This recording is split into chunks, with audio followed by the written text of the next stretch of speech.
তারা অত্যন্তভাবে শ্রবণ করলেন, সেই সঙ্গে রাখারানি কমলে গেল। তাই তো ভরা গরু সুজন মাটিতে ভুলে ছুটে চলেছে।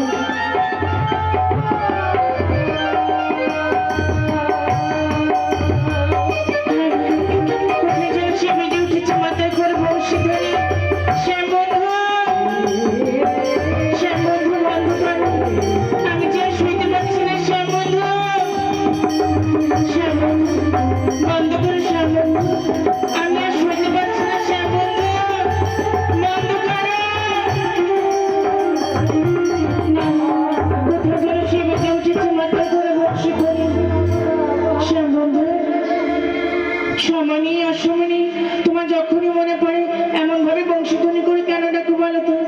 আর এই অভিমানী রাধে চেয়ে দেখেছি, অগণিত ভক্ত তারা বসে রয়েছে আমাদের যোগরূপ দর্শন করবে বলে।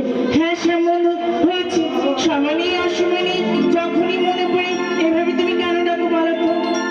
আরে এ পাগল, দেখো যেমনি তোমায় ভালোবাসি তেমনি ভালোবাসি এই অগণিত ভক্তদের। আমি ভক্তাধীন ভগবান, ভক্তের অধীনে চলি। মনোবাসনা গল্প তৈরি ভরি আমি ভক্তেরই মনোবাসনা পূর্ণ করি। তা তো শ্যামবন্ধু, তুমি তো কখনো আমার কষ্ট বোঝো না, আমার দুঃখ বোঝো না। তোমার কষ্ট দুঃখ বুঝিনি মানে? হ্যাঁ, ভাড়া কলসির জল মাটিতে ফেলে দিয়ে তোমার সাথে আমার দেখা করতে আসতে হয়। তুমি কি কখনো আমায় বুঝবে না? আরে এ পাগলি, কে বলেছে তোমায় বুঝি না বলো? তোমার জন্য এ পরাণ আমার প্রতিটা মুহূর্তে কাঁদে।